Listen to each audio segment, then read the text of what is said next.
Afterimage Strike is one of the worst moves to go up against in Dragon Ball Sparking Zero, but if I told you it was actually much easier to fight in Tenkaichi 3, would you believe me? Yeah, you probably would. That game was a bit more balanced. In Dragon Ball Z Tenkaichi 3, Afterimage Strike actually had the weakness of activating it would give you ki sickness, and it would actually still not dodge attacks if the person was attacking or charging, meaning you could punish someone for recklessly going in with Afterimage Strike. Sparking Zero, on the other hand, makes the move completely invincible, doesn't tell you when the move is going to run out, and they suffer no debuffs when they activate it, which makes it really, really hard to deal with. But there is a patch coming out that will address moves like this. I will explain what the patch has in store for Afterimage Strike, as well as what changes they could do to actually make the skill a bit more balanced and how the game would change in general if Afterimage Strike was finally nerfed so we could see some other characters when we play the game. Hello everyone, it's me again, Steve Dojo here, back to more Dragon Ball Sparking Zero, and I want to talk about how Afterimage Strike is most likely going to be the new meta, since what we know about the newest patch so far doesn't have any nerfs inside for Afterimage Strike. However, there are some slight adjustments they're doing to skills in general. I'll talk about how some skills won't even give back skill counter anymore, like Afterimage Strike might be one of the skills that doesn't give it back, but I might want to talk about the fact that Afterimage Strike might be here to stay, and why that might not be the worst thing ever, since Afterimage Strike is a much easier meta to fight than instant sparking. So Afterimage Strike is going to be the best move in the game now, by far, because again, if the patch notes don't actually address nerfing it when they fully come out, then Afterimage Strike will be the best skill in the game. Now I'm going to explain first why I think this isn't the worst thing ever, despite the fact that I don't like this either. I think Afterimage Strike being the best skill in the game is way more balanced than instant sparking, because at least you can fight back against Afterimage Strike. Very little, but at least you can fight back. Characters who are very good at Ki Blast spamming, like any Vegeta, even some of the higher end characters like Omega Shenron, Gojitas, Fusions, all of these characters can usually shoot out a lot of Ki Blasts. Or, if you have an Android character, they generate their own Ki, therefore they can use even more Ki Blasts. And this is a good way to put a lot of damage on Afterimage Strike users while their skill is like running out. And the best part is that when people turn on Afterimage Strike, they usually get really aggressive, because yeah, if I had a button that made me dodge everything automatically for free, I would just get super aggressive too. I would start charging up. I would just start punching whenever I want to. I would basically just play the game on autopilot because I believe I can't, take any damage. So, whatever. My enemy's gonna run out of ki soon, so even if he's Ki Blast spamming me, who cares? I'm gonna keep doing my own thing. That's the mentality people usually have when they turn on skills like Afterimage Strike, and because of that, they do get more vulnerable. Even if someone wanted to play smart with Afterimage Strike, they're still gonna dodge things automatically without their consent. They don't know when they might dodge into a Ki Blast, so I feel like Afterimage Strike is less OP than instant sparking. Instant sparking doesn't even give you the privilege of being able to run away from it or Ki Blast spam it, because they automatically affect Ki Blast off of their body. And you can't run away from instant sparking because they have infinite Ki, so they usually just always catch you, So Afterimage Strike, it's super nasty, it's super gross, it's super OP, but there are ways against it. If you're a character that, especially a super armor character by the way, that has a super armor grab or a grab you can't tech out of, like Broly, you can easily grab like Master Roshi's and Videls. Maybe not Super Vegeta because obviously he breaks armor, but Master Roshi's and Videls are less of a problem if you have armored characters that can grab.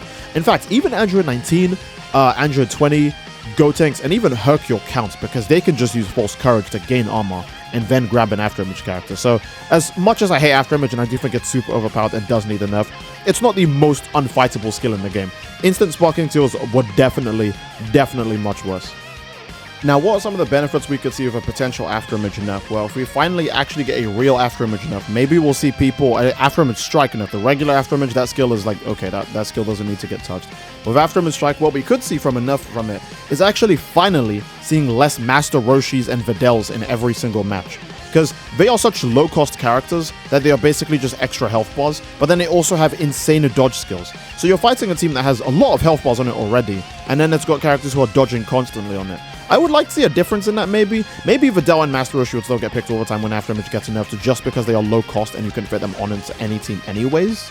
I could completely see that happening, right? But we might see some sort of meta change, at least at the very smallest of meta change, because it really is just annoying having to watch Afterimage Strike characters be in every game without fail, because they are such low-cost characters, and then they also have a really broken skill on top of that too. I would like to see a difference. So yeah, benefits to Afterimage being nerfed is that we'll finally see some teams change up. It'll actually make the game feel different, because we already have to deal with super counter spam every time we get into a fight. Every time we get into a fight, we have to deal with endless Z-Vanish counters. At least let us see different characters doing those super counters and Z-Vanish clashes for an eternity, right? At least let me look at something different if I have to see the same animations repeated the entire match. Obviously, being able to beat Afterimage 2 would be really good for the game, because now you wouldn't have people who are just picking characters that they've only picked to like counter Afterimage, for lack of a better word. You have people pick a bunch of super armor characters that they normally wouldn't play just so they don't have to fight Afterimage. You have people pick like Vegeta, a lot Freezers, just because they're like Ki Blast spammers, so that way they can beat Afterimage. I don't feel like people should have to pick a whole separate character just to deal with one mechanic that is supposed to be on really weak characters, you know? So it's kind of weird how people pick a bunch of really high DP characters or higher DP characters to just fight a lower DP character.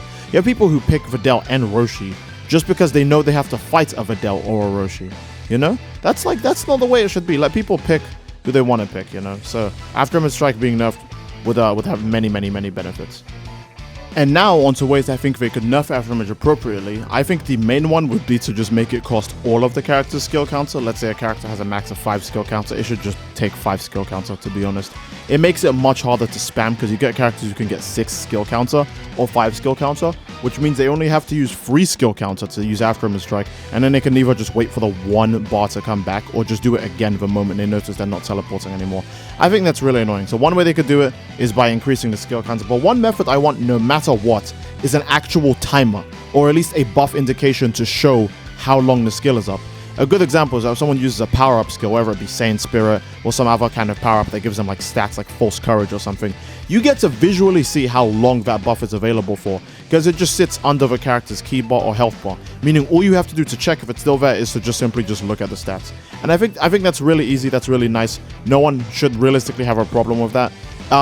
Even if Afterimage Strike was exactly the way it still is today, right, where it's really annoying and it's really hard to fight and it decides the meta and it's going to be the new best skill in the game after they nerf instant sparking skills, it would still be annoying to not know when it ends until you try to hit someone and then they just dodge and punish you. That's like too brutal of a way to find out if the skill is still on. I know people say the last 15 seconds, yada yada yada. I am not counting 15 seconds while I'm getting my ass beat or while I'm beating ass, alright? No one is doing that. Let's be real. Nobody is counting to 15 in their head while they're trying to get by like Super Vegeto's nightmarish combos and his blinding speed, or while they try to get by Videl randomly throwing in a super every now and then. You know, all of that crazy stuff. Master Roshi spamming like Thunder Shock Surprise, Lightning Shock Surprise. I'm not counting 15 seconds while all of these things are happening, so... yeah, I think it needs an actual timer. The same way how character stats show up underneath their key whenever they use a buff is the exact same way Afterimage should visually be presented. So yeah, that'd be nice. Another way they could fix it is by just letting you only dodge like 5 attacks. I think 5 is like pretty fair. You know, you get 5 instant dodges. It's kind of absurd still, but it's much fairer than infinite dodges until the timer is up. That's just ridiculous. So I would say maybe like 5 dodges, 2 dodges, 3 dodges. I say 3 dodge and I immediately start thinking of Dokkan Battle. That's how bad the brain rot is. But yeah, if they just limited the power on Afterimage Strike, that's all it would take.